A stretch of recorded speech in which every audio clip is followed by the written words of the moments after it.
Good day to all electricians. This is Engineer Simeon Valenzuela. Welcome back to my channel. Ito po ang topic natin ngayon ay continuation ng Addressable Fire Detection and Alarm System. Specifically for today, ang ating topic ay Field Control Module FCM-1 at kung paano ito winawiringan pag kinakabit ang speakers, horn strobe, speaker strobe at katulad nito mga notification appliance. Dito po tayo sa typical floor.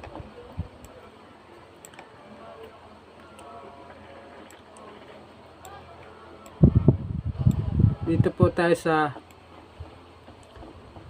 8th floor to 8th floor to 28th floor ng isang condominium building. So noong nakaraan po, na-discuss na natin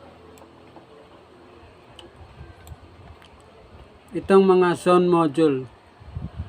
Meron pong apat na zone module para sa mga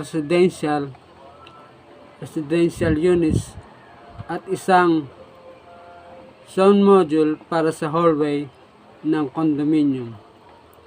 Pag nagkaroon po ng alarm, naka-detect ng smoke, itong mga smoke detector, i-communicate sa zone module at itong zone module i-communicate naman sa Fire Alarm Control Panel, Addressable Fire Alarm Control Panel.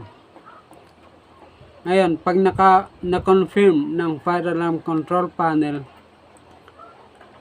na yung smoke na na-detect ay sufficient to cause an alarm, mag-send naman ng signal galing sa Addressable Fire Alarm Control Panel papunta rito sa FCM-1 control module upang mabigyan ng notification ang mga nakatira sa condominium at itong horn strobe ay bubusina na at yung strobe light magbe-blink. Yan po ang function ng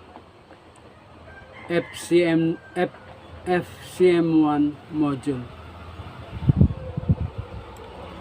Field Control Module FCM-1.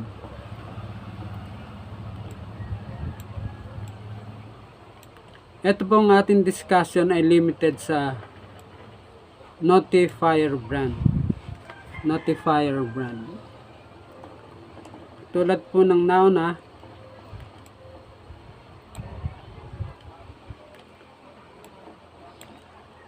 mayroon po ditong SLC galing sa Fire Alarm Control Panel. Yung Signal Line Circuit SLC gamit ang 125 square millimeter twisted TF wire. So yung positive po, tutuhugin lahat ng T2, terminal T2. Ito po yung sa likod ng module, mga terminal sa likod ng module. Ito naman po yung rotary switches para ma-set ang address. So yung T2, tutuhugin lahat yung positive kulay red na wire mula sa 8th floor hanggang sa 28th floor. Ayan, 8th floor na po ito, 28th floor na. Hanggang dito po, tutuhugin lahat yung T2 ng red wire. Yun naman pong negative galing sa SLC, kulay black ang wire. tutuhugin lahat ng T1. Ayan. Hindi masyadong makita yung black wire kasi black ang ating background. Lahat ng T1, ito, black wire. Tinuhog na po.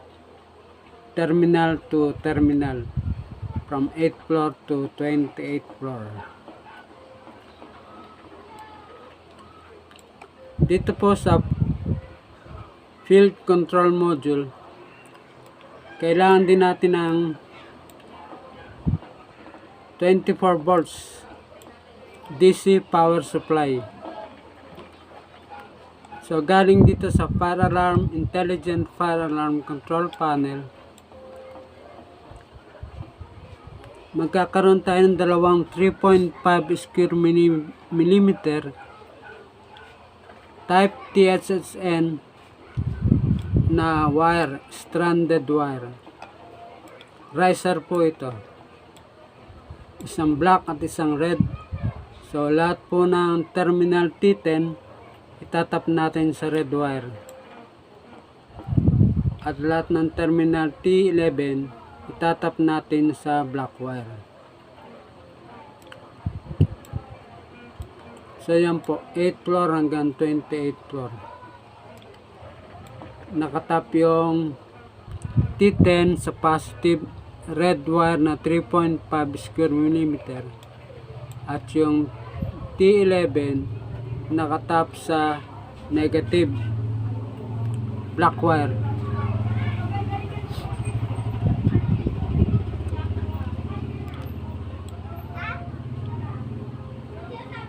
Ito pong 24 volts na dito sa T11 at saka sa T10, naka-standby lang po ito rito. Naghihintay ng signal galing sa fire alarm, intelligent fire alarm control panel. Pag na-determine ng fire alarm control panel na dapat na magbigay ng alarm,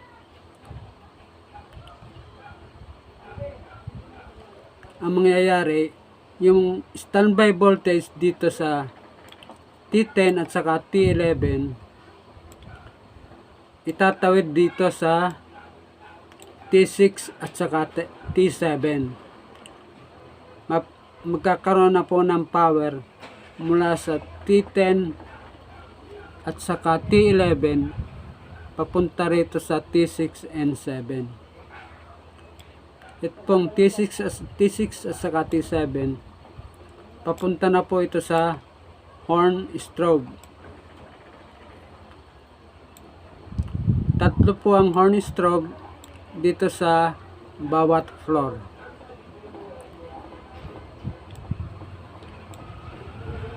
So yung horn strobe po, mayroong tatlong terminal.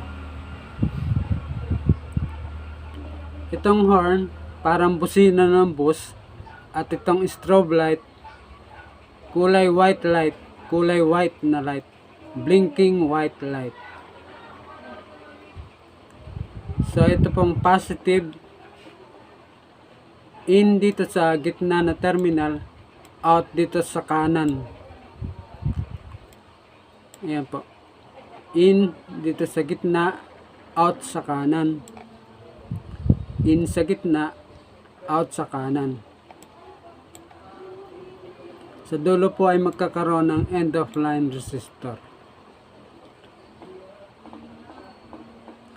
Ito po namang negative wire. Itong black. Papunta po ito dito sa unang terminal. Yung out niya dito rin sa unang terminal. Papunta ron sa susunod na horn strobe. Ang kailangan lang po nito para gumana itong horn strobe ay 24 volts DC. So pagpasok na negative dito sa unang terminal, dito rin lalabas. Hanggang dito sa pangatlo. In, tapos out sa terminal na sa unang terminal. Tapos sa dulo, end of line resistor.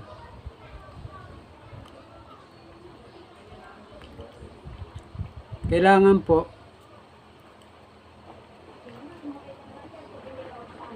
magkaroon ng programming dito sa Intelligent Fire Alarm Control Panel. Halimbawa, ang na-detect na smoke ay sa 28th floor. Kailangan ang bibigyan ng signal na FCM-1 module ayun nandun din sa 28th floor. Para magawa yon, kailangan po ang programming dito sa control panel. Ito ang Intelligent Fire Alarm Control Panel ang magbibigay ng signal para itong SLC sa 28th floor ang siyang gumana para magbigay ng power sa mga horn strobe. Ito po yung floor plan. Nakalagay po yung horn strobe sa bawat, malapit po sa fire exit. Ito po yung isa, horn strobe.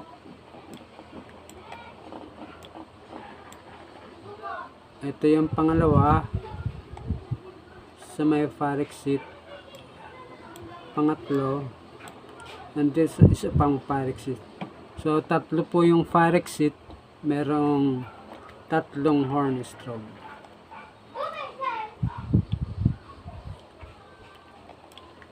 Ito po palang ating equipment ay notifier.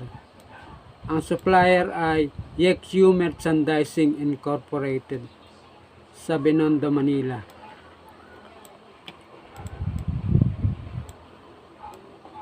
Ang ginawa po ng aming kumpanya noon sa boss ko, they included the programming of fire alarm control panel at saka testing and commissioning sa contract namin sa supplier sa YEQ Merchandising. Ang kagandahan pa, sinama namin sa contract na magkakaroon ng isang technician sa fire alarm na naka-assign sa project. On call lang po siya, hindi siya permanente na sa job site. Kung kailangan namin makausap yung technician, meron kaming tatanong, tatawagan namin siya. Magaling po ang mga technician nila at yung mga engineers ng YEQ na siyang nag-programming dito sa Intelligent Fire Alarm Control Panel.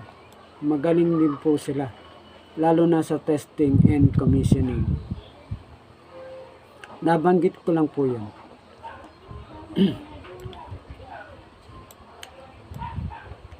Ayan. Dito po sa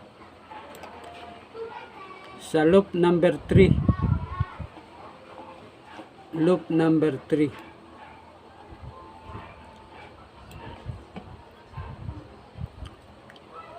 Dito po sa 29th floor hanggang 41st floor. Typical condominium unit din po. For the sake of discussion, binago ko lang po ang mga notification device. Sa halip na horn strobe, ang ginamit ko rito ay speaker strobe. Kombinasyon siya ng speaker at saka strobe light. Pag nakadetect po ng sunog, yung strobe light magkakaroon ng blinking white light. At ito namang speaker ay merong magsasalita dito sa speaker.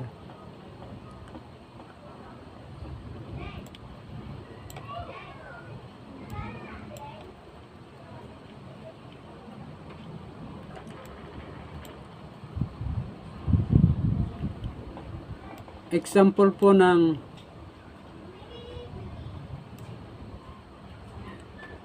pre-recorded message, yung magsasalita dito sa speaker. Ito po ang example na madidinig nyo sa speaker, sa speaker strobe. Example lang po ito. An alarm has been confirmed. It is currently under investigation. Please stand by for further announcement. Kung sa 28th floor po na-detect ang smoke, dito, yung speaker dito magsasalita. Ito yung message na madidinig. Pre-recorded. Galing po ito sa amplifier. Galing sa amplifier dito sa fire alarm, intelligent fire alarm control panel. Yun namang strobe light, magbi-blink na rin. So ito po yung wiring ng speaker strobe at saka ng ito po yung speaker strobe, tapos yung wiring nya galing sa dito sa mga module. Dalawang FCM-1 module po ang kailangan. Yung isa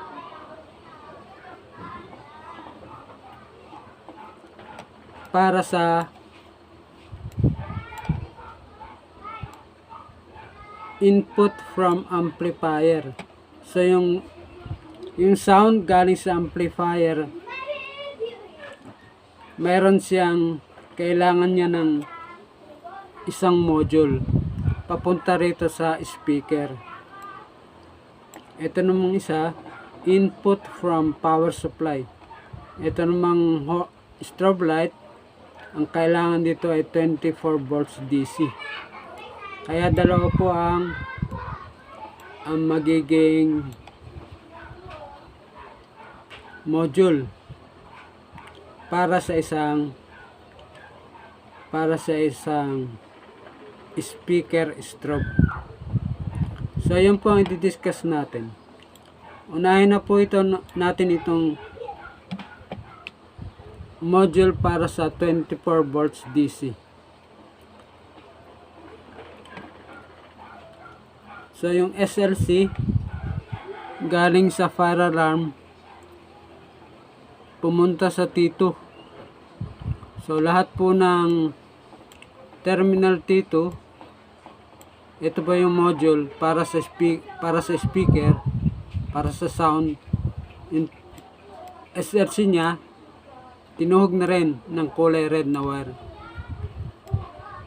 Ito naman yung sa 41st floor, SLC nya T2 yung pula, T1 yung black, negative.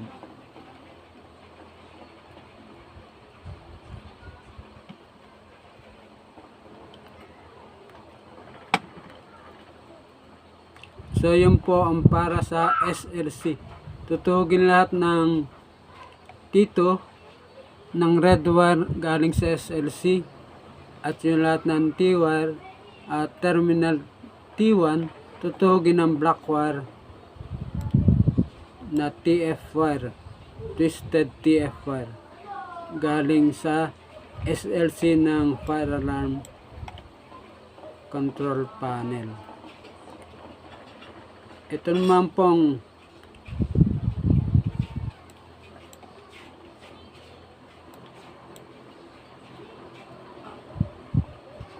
(24 volts).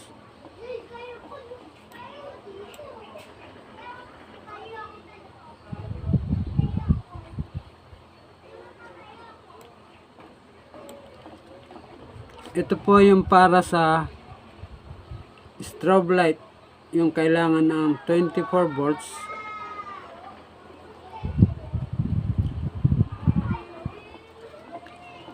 Lahat ng terminal T10 itatap natin sa red wire na number 3.5 na wire. 3.5 square millimeter. Lahat ng T10 itatap natin sa red wire. Lahat ng T11 itatap natin sa black wire para sa 24 volts DC. Ito yung requirement ng strobe light. So hanggang 28 floor na po ito. T10 tatap sa positive wire na pula. T11 itatap sa negative wire na black 3.5.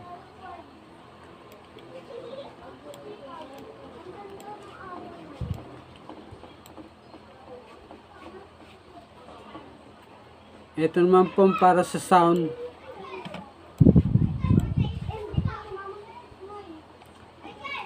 Ang kailangan naman po rito ay audio circuit.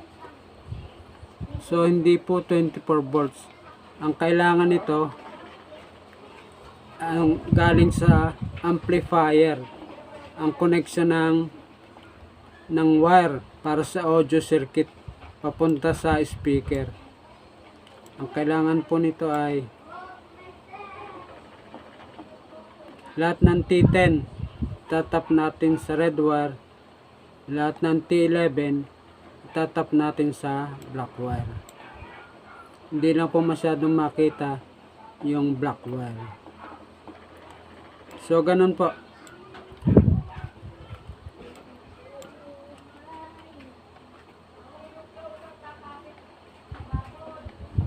Yung papunta sa strobe light, ang gamit natin ay yung 24 volts ang papasok dito.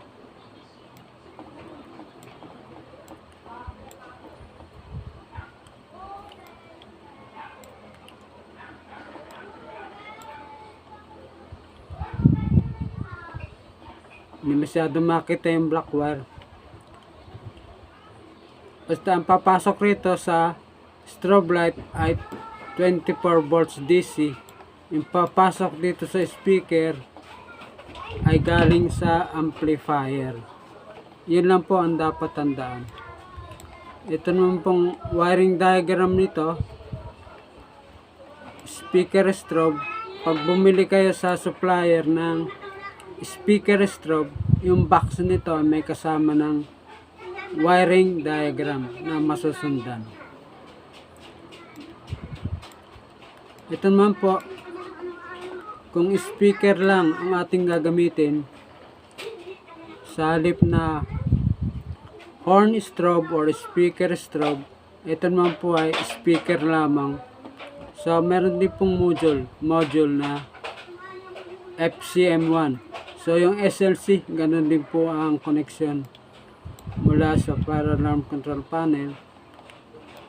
Twisted wire TF-wire 1.25 square millimeter. Positive sa T2, negative sa T1 hanggang 41st floor. Ito naman po yung amplified signal galing sa amplifier.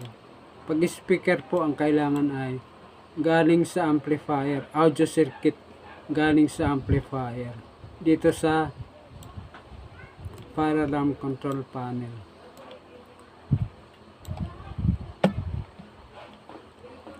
So yung galing po sa amplifier dito sa T10 at saka sa T11.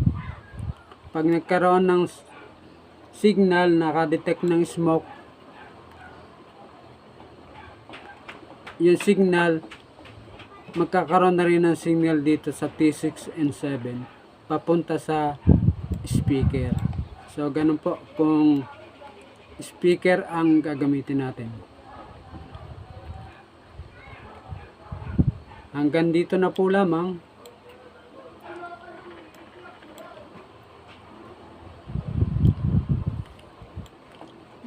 Don't forget to like, to share, and to subscribe to my channel.